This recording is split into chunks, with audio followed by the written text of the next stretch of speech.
sila sa at the middle of the garden. And there's the serpent there. Nakita nila yung tree doon na si Eve doon sa itsura ng prutas na yon. And then the serpent said to her, "Did God really say you must not eat from any tree in the garden?" Sabi niya. Okay, keep going. Hanggang verse 4 tayo. The woman said to the serpent, "We may eat fruit from the trees in the garden, but God did say, you must not eat fruit from the tree that is in the middle of the garden, and you must not touch it, or you will die. For you will not certainly die," sabi ng serpent kay Eve. Tingnan nyo, binaliktad niya yung sinabi ng Panginoon. Can we go back to Genesis 2 verse 9? Di ba yun ang sabi ni God, the tree in the middle. Tingnan muna natin sa 2 verses 9. Oh, ayan. Di ba? Yan ang sinabi ni Lord. The Lord God made all kinds of trees grow out of the ground, trees that were pleasing to the eye and good for food. In the middle of the garden were the tree of life, and the tree of the knowledge of good and evil. Di ba? Andun sa middle of the garden were the tree of life. Nandoon. So, in chapter 3, verses 1 to 4, nung pumunta sila Adam and Eve doon, they were deceived by the serpent. Inano niya, question niya can we go back there? 3, 1 to 4? Please. So, iba yung sinabi ng serpent. Ito yung sinabi niya. Did God really say? Sabi niya, you must not eat from any tree in the garden? Sabi niya. So, ayun na. From that question of that serpent, na ano na yung utak pag-isip ni Eve. So, that started na with her eyes, nakita niya, uy, maganda yung prutas. Masarap siguro yun, sabi. It's so appealing into their eyes. Kaya ayun, hindi na siya nag-isip na ano na siya na, ay, oo nga. Kasi sabi pa kasi ng serpent, can we go to 5, verse 5? Sa 5 ata yun.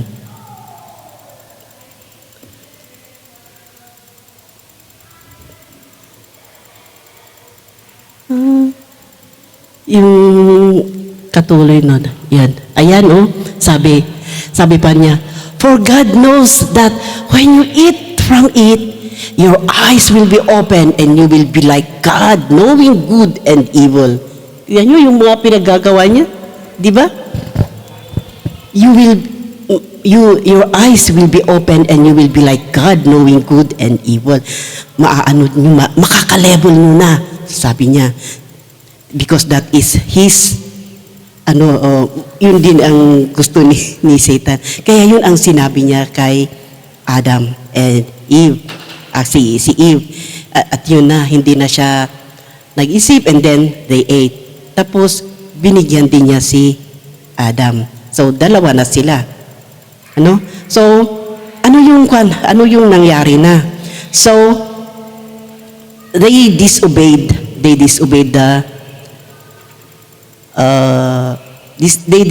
what God has said. No? So, ano nangyari? So, nawala na yung trust. No? The trust was destroyed. And then, nag-aano na sila. Nanginginig na sila. Alam na nila. It brings shame to them, yung ginawa nilang yun. And then, kaya nung alam na ni God yung ano nangyari. And then, Lord is looking after them. Hinahanap na niya sila.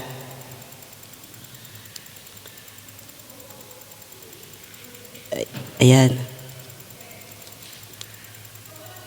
Nung narinig na nila si God, na hinahanap sila,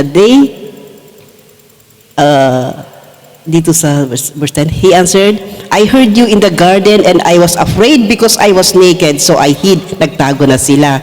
And he said, "Who told you that you were naked? Have you eaten from the tree from which I commanded you not to eat? Then sabi naman ni Adam, the woman you put here with me, she gave me some fruit from the trees and I ate it. Yan. So, ang ina niya, si Eve, binigyan ako, sabi niya. And then si Eve naman, the snake deceived me and I ate. Yung parang nagpaano-ano na sila kung yung ano na yun, yung cause, sino ang nag-ano sa kanila. So, tignan nyo kung may nagawa, it separates us from God. Amen? Tingnan, nahiya na sila sa nagawa nila, alam na nilang nagkasala sila, kaya ayun, nag-hid na sila from the Lord. They're already ashamed of the Lord. And that's the start na separate na at they were moved out from the garden. Amen? Kaya yun ang kanang deception. It will separate us from God. Hallelujah. Ayan. So, kung papakinggan natin ang instruction ng ating Panginoon, hindi tayo mawawala. Amen? Hallelujah. So, ito yun naman yung tactics of deception. So, believers often look harmless, sometimes appearing as angel of light. Ano yan? Yung mga deceivers, nakamaskara yan. Ang alam natin ng Satanas is very nakakatakot. No? May mga astang anghel, may mga magandang pananalita, yung pagkilos nila. But deep inside them, they are devils. Even they are deceivers. They frequently use partial truth, flattering words and emotional appeals. Gumagamit sila ng bait. They're making traps para mahulog ka sa kanilang ano yung tawag doon sa yun nga, sa trap nila. Amen? Example of these days, ang dami-daming deception talaga dito. The social media itself, ang dami-daming na dideceive dyan. In all the advertisements, mga ganyan, mga cosmetics, mga ganyan. Kung may mga black spots ka daw, mga black ang daming nagpapakita na mga tapos ikaw naman nag-i-scroll ka, hala, sige, siguro maganda ito. Kahit na binabasa mo yung mga comments, mga ganyan-ganyan, maganda daw, mamaya, andun ka na, nag-ano ka na din, add to cart. Di ba? Ganun yun. Kaya, grabe, I tried that nga noon, sabi ko sa inyo, I tried. It took my time talaga. Imbis na magbabasa ako, andyan yung Bible ko, yung cellphone ko ang nakita ko, and I scrolled. Alam, maganda, sabi ko. Hindi ko na alam, more than 100 na pala yung amount ng hindi ko na ma-move back, hindi ko na ma-cancel, nag-push through na. Kaya after that, nung dumating, I'm not satisfied talaga sa mga products na yan. That's why I deleted the app. Hindi na talaga ako sabi ko, I won't go online anymore. Kung ganyan, punta na lang ako sa mga shop para at least makita ko, I will try, maisukat ko kung mga damit na ganyan. Ito nga, ito, Shein. Sabi ko, akala ko maganda yung tela na talagang pero nung dumating, sabi ko ganyan, well, kasalanan ko. Wala akong ibang but it's me because I did it. Amen? And yes, be careful talaga sa social media ngayon because AI is working. Kaya yung mga nagko-comments dyan, like back in the Philippines, have mercy on us, the Philippines, the DDS and the BBM, ang dami talagang kanyan, posting yung masama against each other. Yung, tignan nyo kung yung iba kasi AI, dire-diretso, tignan nyo yung mukha, iba yung words, iba yung pag-aano ng mouth, tapos yung mga mata hindi gumagalaw. AI nga ang galing nga ng tao. There will be a time na gagalaw na ang mga robot. China made, ang dami nilang nagawang robots ang China. Nag-start na sila doing the traffic, it's a robot. Grabe. Maano na malalampasan na yung the power of the Lord. Amen? Hallelujah. Yeah, those are temporary. Kaya, if we encounter like a decision about something, don't rush. Isipin muna natin talaga kung ano ang kahihinatnan. Kung gawin natin ito, ano ang kahihinatnan? Kung hindi natin gawin, ano ang resulta? Ganun ang ano natin, ano? We have that time to study or ano natin kung ano talaga ang mangyayari para hindi tayo, because magsisisi tayo talaga. Ang pagsisisi laging nasa huli nga, sabi nila. Can we read in 2 Corinthians chapter 11? Magaling kasi ang devil na gumawa ng trap. Kaya, ayan nga, pati yung mga games, ayan, very, very energetic, very happy ang ang kalaban kung yung time mo, ang dami yung oras nun na nagpe-play ng games, tumatawa din yung devil sa tabi mo, yes, sige, laro pa, ganyan. And yung naman, the Holy Spirit is, nagaganyan na, very sad na, Allah, yung oras mo, andyan na lagi, ganyan. Amen? Okay. 2 Corinthians, chapter 11, verse 13 and 14. Basahin nga natin to. Yeah. In everything the world offers us with sweet words, maaano talaga tayo dyan sa mga panloloko na yan, if the scammers, if we don't think well. Amen? Ayan, no? For such people are false apostles, deceitful workers, masquerading as apostles of Christ. Ito yung mga and no wonder, for Satan himself masquerades as an angel of light. Yan nga yung sinabi natin. They, some mimic someone, diba? Nagre-represent sila na sila yun. Kaya, in deception talaga, we have that, sa ating puso, sa ating isipan, yung tignan natin maigi kung ano ang mangyayari. Hallelujah. Self-deception. Our human heart. So the heart is deceptive above all things and desperately wicked. Who can know it? Hallelujah. So the heart is not deceived. Rather, the heart is a deceiver leading us astray. Basahin natin sa Proverbs 28, verse 26.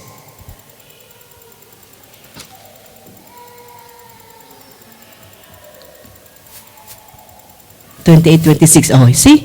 Those who trust in themselves are fools, but those who walk in wisdom are kept safe. Sabi dito sa iba, he who trusts on his own heart is fool. Sa kwan naman, let's go in Jeremiah chapter 17. Chapter 17, verse 9.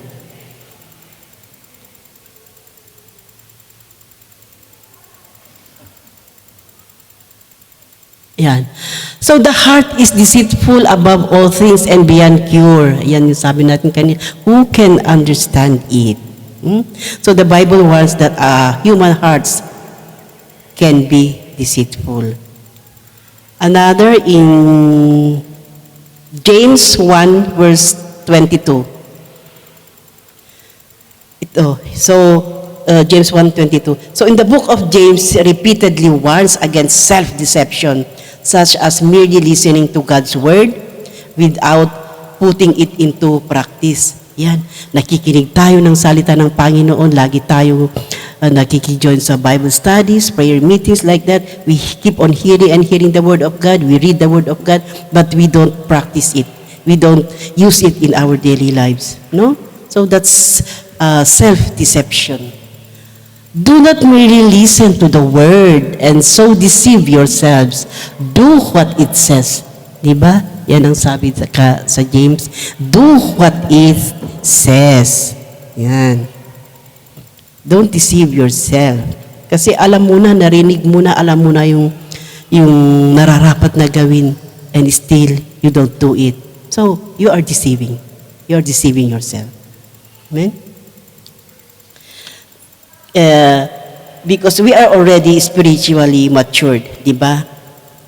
Nasa ano na tayo, hindi na tayo mga infant, hindi na tayo yung mga toddlers na still depending on milk. But we are already matured depending on solid food, on the Word of God. Amen? Kaya ito, it is our tulong sa atin to deal with deception. Amen? Kasi alam na natin yan eh. Nag-grow na tayo, we are growing na, you are mature din na. Kung hindi ka pa so that means hindi ka pa matured. You are still an infant kung you don't know how to deal with the deception, kung hindi mo ginagawa, hindi mo inputting action the Word of God. Amen? So we are warned in these days.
Praise to you. Okay. Ito ba yung nag-e-echo? Praise to God, praise to God. Hallelujah. Yan, okay na. Okay. So we are being warned in these last days. We go to the book of Matthew 24. Matthew 24 verse 4 and 5. So Jesus warned that fake prophets and teachers would rise, deceiving many. Ang dami na nakikita na natin. There are so many fake prophets and teachers na nagra-rise. Sa social media na lang, ang dami-daming na nakikita natin, nababasa. That's why be careful in listening to these prophets, to these teachers in the social media. Amen? Kaya mas mabuti na lang siguro, if we want to listen, we go to our FBCFI YouTube para hindi tayo malinlang. Amen? And read also in our Bible. Hallelujah. So ito, sabi ni Jesus, watch out that no one deceives you, for many will come in my name, claiming I am the Messiah, and I will deceive many. Yan. Di ba may nagsasabi na I am the anointed one, I am the Messiah, I am the Son of God. May nagsasabing mga ganyan, and may mga nadideceive din, and they will follow them. Amen? Kaya be careful, be careful. Kaya nga sabi nga ni Sister Danica, nagpapasalamat na andito siya, even me as well. Because when I came here, I was enlightened with many questions in my life. Yung mga question mo, ganito ba ang dapat gawin pag ganito, ganito? Ang mga answer talaga is all in the Bible. Amen? Lalo na sa questions about marriages, mga sa asawa, mga ganyan. Andito lahat sa Bible. Yes. Nakakatuwa nga kahit na yung worry mo, andito rin sa Bible. About your possessions, andito sa Bible. About yung mga hirap mo, it's also here in the Bible. About your prayers, andito lahat. See? Sa ating mga prayers, sabi dito sa Psalms, but God has surely listened and has heard my prayer. Praise be to God. See? Who has not rejected my prayer or withheld His love from me? Yan siguro ang pag-ano ni Sister Ella. Natapat as I opened it. Yes, you see? God answers our prayer. Hallelujah. Talagang we can, ito talaga ang buhay natin. Kung wala ito, if we are not being guided with the Bible, mawawala talaga tayo. Amen? So, even the small things na we can rely to the Bible. Hallelujah. Pati nga mga sakit-sakit natin, is in the Bible. We can command them to go away from our body. Ay, nako, yan ang ginagawa ko.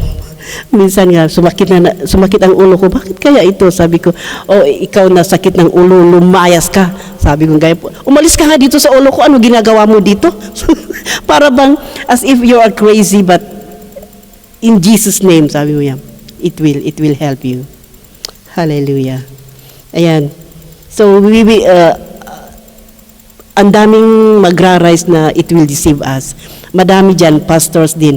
Iba yung pag-i-explain nila in the text, it will be, they explain it in worldly thing. Hindi yung spiritual, but in worldly, so it will deceive the people. Mag-iiba yung context ng message.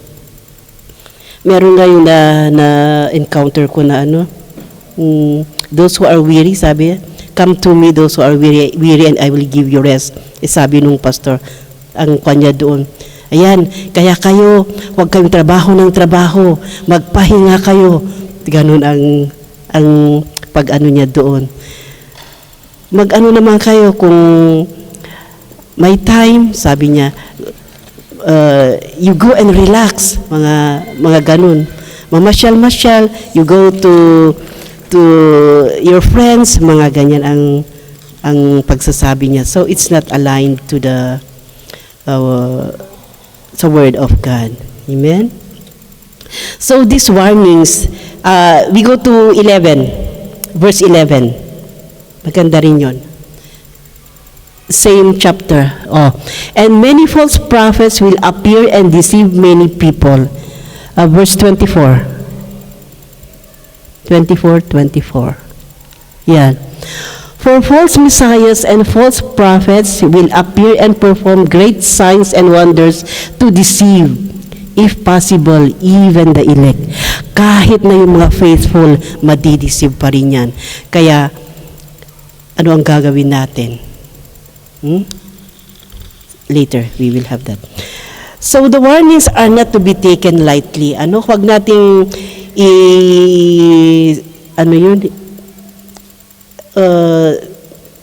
we take it seriously itong mga warnings. Amen? Galing din sa salita ng Panginoon yan di ba?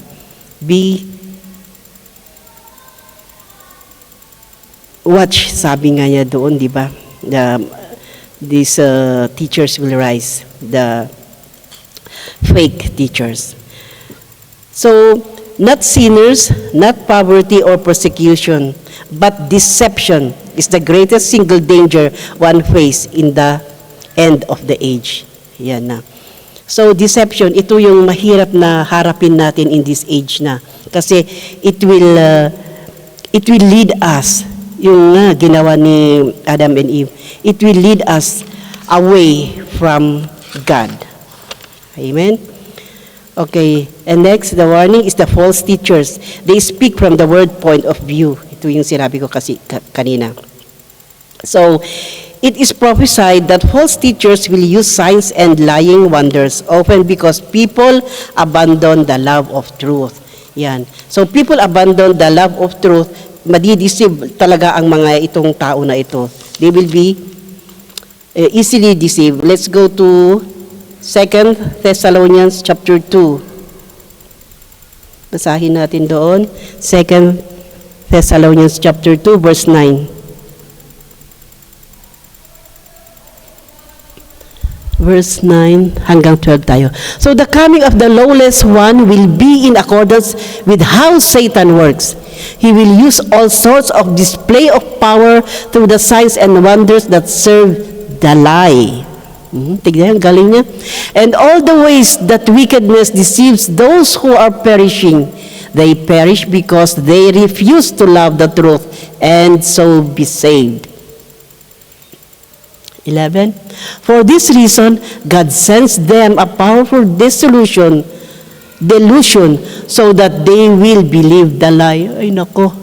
And so that all will be condemned who have not believed the truth but have delighted in wickedness. See? Sakit yan. Mawawalan na talaga sila because they don't believe in the truth, instead believing in the lie.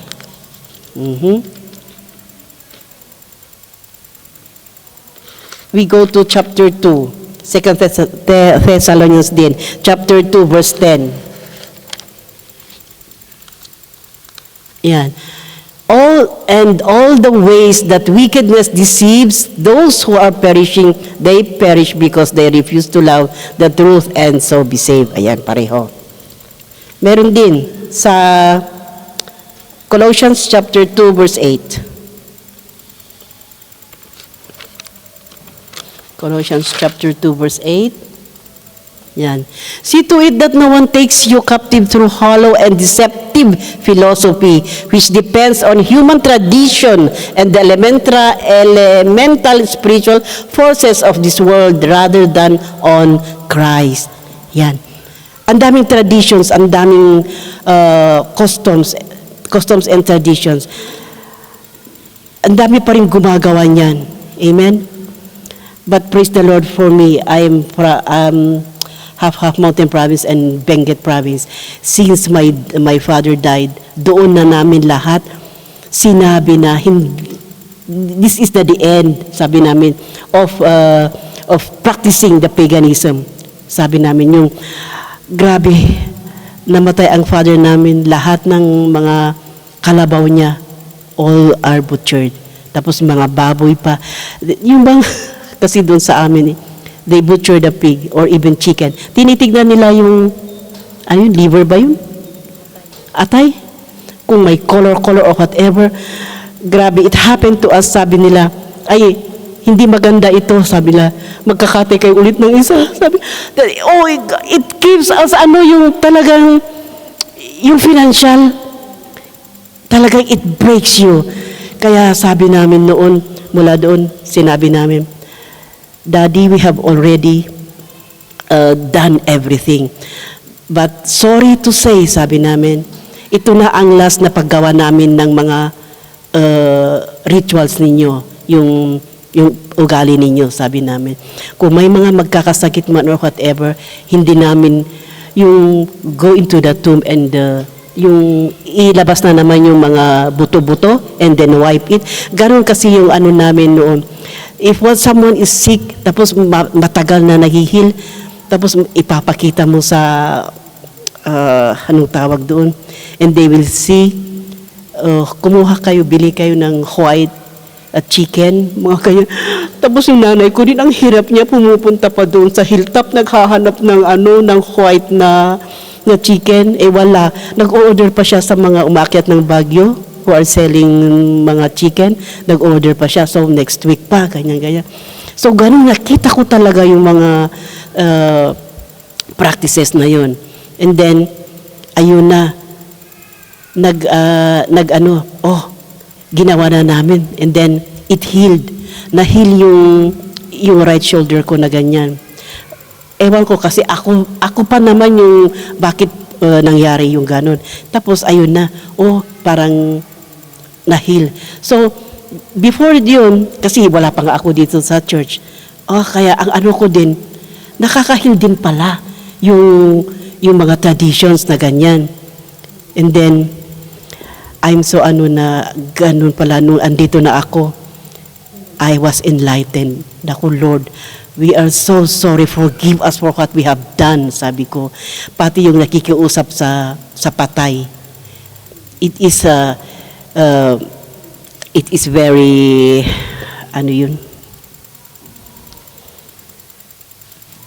hindi maganda sa Panginoon yun. Itong mga, ng pista ng patay, di ba, pag umaalis na tayo doon, Tay or Nay, ikaw na lang po sana ang tumingin sa mga apo mo, sa mga anak mo. Give us the strength, mga ganyan. Tapos nung dito sa Bible, hindi pala pwede yung ganun. Kaya, oh Lord, sabi ko ganyan. Yun din ang sinabi ko sa family ko. It is so detestable unto the Lord to talk with the dead. I forgot the verse for that, but you can search for it. Kaya from that on, hindi namin ginagawa yung ganun. And nothing happened. Hindi naman kami yung naghirap sa buhay because we did not follow that the tradition. But instead we prayed. Wala naman. God lift ang buhay namin. So, ganun pala, if we listen, if we read and obey the word of God, it will lift us up. Amen. Kaya, ayun talaga ang lesson sa amin. So, kung pupunta kami sa we don't hindi kami na sa mga ganun. But praise God because little by little may mga pastors na pumupunta and churches were built in the remote provinces and now they are also hindi na nila pinapractice yung ganun. They already namulat na sila na it will cost them financially drain, yung iba na ang ginagawa nila, malayo na sa kagustuhan ng Panginoon. Amen. Hallelujah. Kaya, ayan. The traditions, which depends on human tradition and the elemental spiritual forces of this world. Amen. Kaya kung may problema tayo, it's already direct na talaga sa Panginoon, doon sa Kanya tayo humingi, sa Kanya tayo mag-pray. Hallelujah. So ayan, false teachers. We have also in 2 Timothy. We go to 2 Timothy chapter 4. 2 Timothy chapter 4 verse 3 to 4. Ito rin, nangyayari din ito in the present times. Ayan. For the time will come when people will not put up with sound doctrine. Instead, to suit their own desires, they will gather around them a great number of teachers to say what their itching ears want to hear. Amen. They will turn their ears away from the truth and turn aside to myth. Madami ng ganito. Ayaw nilang pumupunta, nakikinig sa mga yung talagang nagtatouch sa kanila. At touching yung parang, yung teaching na yung para sa akin. Yung matatouch ka na, oh Lord, para sa akin ba yun talaga? Ganun.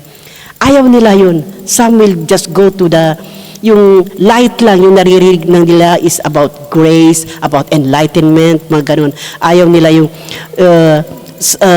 maipipreach yung about sin, about salvation, about ito nga yung mga ayaw ng Panginoon, ayaw nilang marinig yung mga yun. Gusto lang nila is yung grace, ganito, yung gagaan ang buhay mo, mga ganyan-ganyan.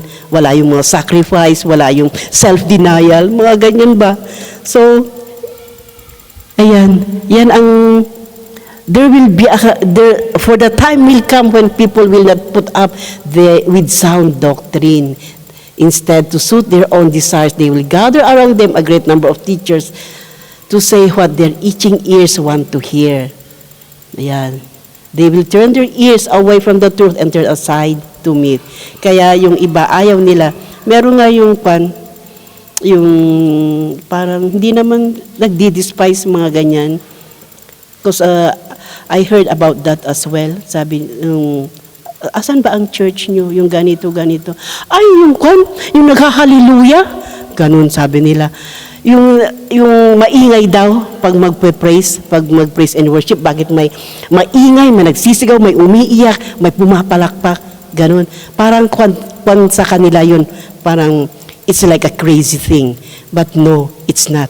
It's in the Bible, how to praise and worship the Lord. Amen? Daniel, di ba? They dance na ganyan, they praise the Lord, they kneel, they shout. Ganun yung pag-praise sa Panginoon. Amen? Kaya pag may nagsasabi na sa akin sa ganun, yung hallelujah na yes, sabi ko ganyan. Sabi ko sa, hindi yun pag-iingay, but it is worshiping the Lord. Sabi ko ganyan. Hallelujah. They want the sugar-coated messages. Yan. Hallelujah. Okay. So, overcoming deception so that we will not be misled. Ano ang gagawin natin? Number 1, be grounded into the Word. Yan. That's the number 1 thing talaga. Be grounded into the Word. Scripture is viewed as the primary defense mechanism. Hallelujah. Ito ang panlaban natin. Remember, Jesus used the Scriptures to defend, to fight back the temptations na ng devil sa kanya. Amen. And regularly reading and studying Scriptures provide the baseline to test what you hear. Yan. Kung ano man yung mga nabasa mo dito sa Bible, ano man yung mga narinig you, that's the testing. Matetes ka dyan. At dyan mo rin maano kung is it right or wrong. Amen. Psalms 119 verse 105. Okay, we go. Psalms 119, 105, please. So this is true. Your word is a lamp for my feet and a light on my path. Di ba may kanta yan? It's a light from my... hindi kasi ako songer. Pasensya. But yes, the word is a lamp on my feet and a light on my path. Yan. So the Bible describes as a lamp and a light that expose falsehood. Ni-expose niya yung mga kamalian. So the only way to know whether a sign or wonder is true is to measure with truth, with the Word of God. Hallelujah. Do you believe na dito tayo talaga nakasalalay? Andito yung lakas natin? Amen. It is the Word of the Lord. Hallelujah. Kaya kung hindi tayo grounded sa Word, sa salita ng Panginoon, madali tayong matutumba, madali tayong madideceive. Kasi wala tayong naririnig, wala tayong nababasa. Nothing will to touch us. Amen? Number 2 is ask for the Holy Spirit guidance. Hallelujah. Ito naman talaga ang ginagawa natin, di ba? We ask for the Holy Spirit guidance. Kung hindi tayo wisdom, we ask for wisdom. Kasi sabi ng Diyos, di ba, if you need, you pray for it. Pray for wisdom. Hallelujah. So the Holy Spirit is called the Spirit of Truth and serves as a teacher or a guide for believers. Hallelujah. Hindi naman sinisik ng unbeliever yung Holy Spirit Kaya sila yung madaling na dideceive. So we the believers, we call the Holy Spirit. Amen. John 16:13. So rely on the Holy Spirit for wisdom, guidance, and discernment. Basahin natin sa John 16:13. 13:13. 1:3, please. Thank you. So, but when He, the Spirit of truth, comes, He will guide you into all the truth. He will not speak on His own. He will speak only what He hears, and He will tell you what is yet to come. Hallelujah. Okay. So, next is spiritual discernment. Spiritual discernment. Believers are instructed to test every spirit and teaching against the established word of God. Madami tayong verse. Punta ulit tayo sa John 8:32. We test the spirit. No? Oh, so sabi dito, then you will know the truth and the truth will set you free. Ito yun. Ano natin? The truth will set you free. Hallelujah. So we are instructed to test every spirit. Ano? We must not believe everyone who claims that they have message from God. False teachers can be exposed by comparing how their lives and their words about Christ, it should be aligned with the Word of God. Yan makikita natin yung mga may nagme-message. Ito ang sabi ng Panginoon, ganito, ganito, sabi niya. We must also have that discernment kung talagang totoo yung sinasabi niya. We can see on the life, mga action ng tao na nagsasalita. Ano? So we won't be, hindi tayo ma-confuse. So we go in 1 John chapter 4. 1 John chapter 4, 1 to 3, verse 1 to 3.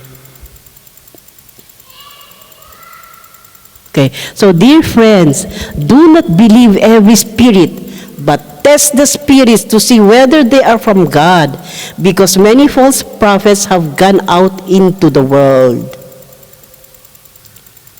This is how you can recognize the Spirit of God. Every spirit that acknowledges that Jesus Christ has come in the flesh is from God. But every spirit that does not acknowledge Jesus is not from God.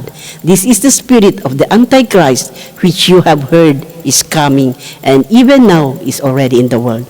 Hallelujah. That is true. Marami ng kwan ngayon. Antichrist. Ang dami pa ring satanic churches. Amen. Meron pa yung nagpatatak sila with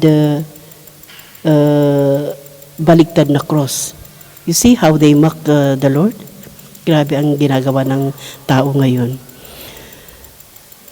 So the scripture is the sole determinant of truth and falsehood. Ito nga yung natin dito. John 8:32. The truth will set you free.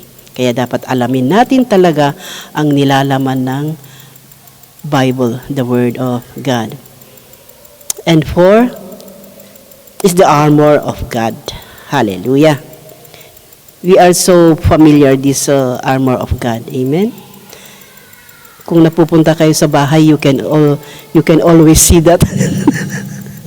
Kaya pag nakikita ko yan, naku Lord, help me to use this armor. So, Paul instructs Christians to put on the spiritual armor, specifically the belt of truth. Ito yung the belt of truth, to stand firm against deceptive schemes or the devil's attack. Hallelujah. In Ephesians 6 chapter 14.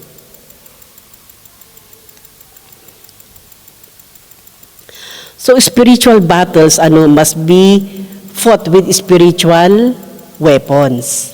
Amen. So sabi dito, stand firm then with the belt of truth buckled around your waist, with the breastplate of righteousness in place. Hallelujah. So the belt of truth, we wear the belt of truth. The full armor of God is in Ephesians 6 10 to 18. Yeah, you can read about that. Okay, so ayan, So, to overcome the deception, para hindi tayo ma-misled, is be grounded into the Word, ask for the Holy Spirit's guidance, the scriptural discernment, and the armor of God. Hallelujah. Mahirap talaga ang mag-decide in every situation. Deception talaga, mawawala tayo sa landas ng, mawawala tayo, we will be separated from God kung tayo ay papatol sa deception. Amen. Okay. So for our conclusion in Psalms 101 verse 7.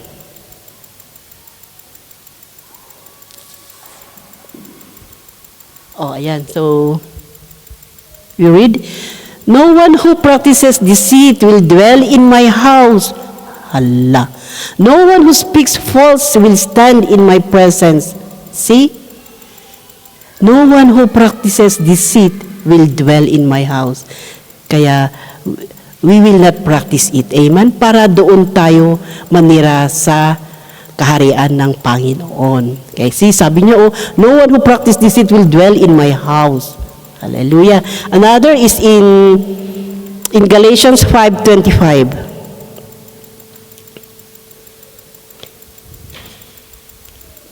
Ayan. Since we live by the Spirit, let us keep step with the Spirit. Hallelujah.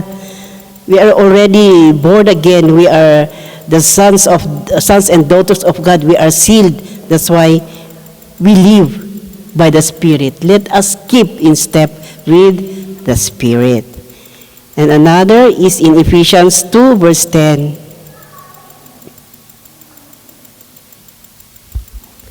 Yan.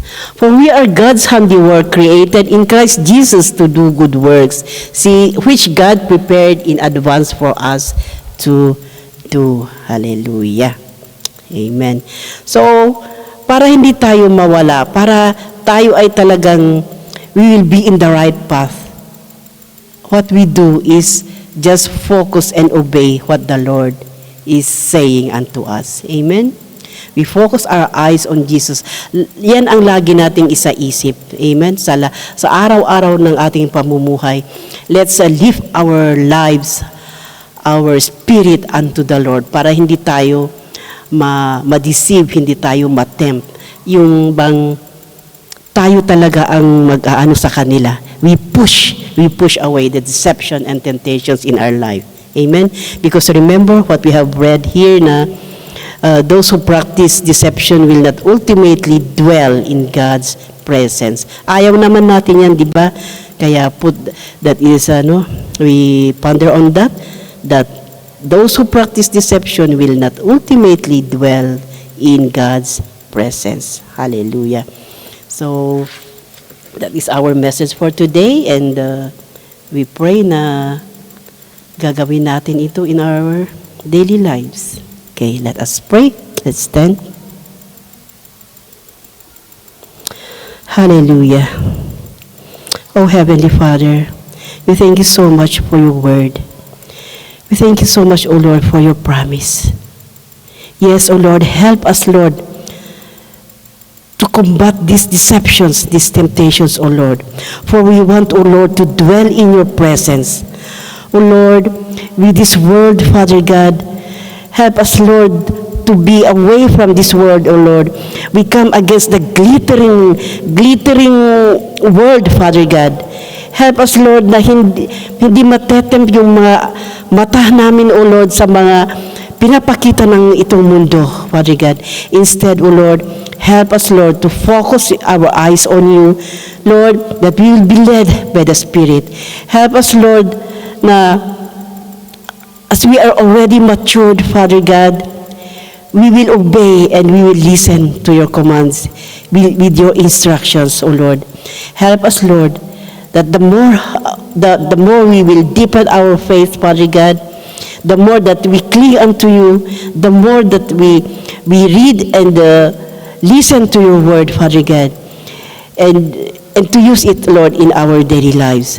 O Lord, help us, Lord, to practice what we hear, to practice what we heard, O Lord, that your word be our weapon, Father God, to fight against these deceptions in life. Hallelujah.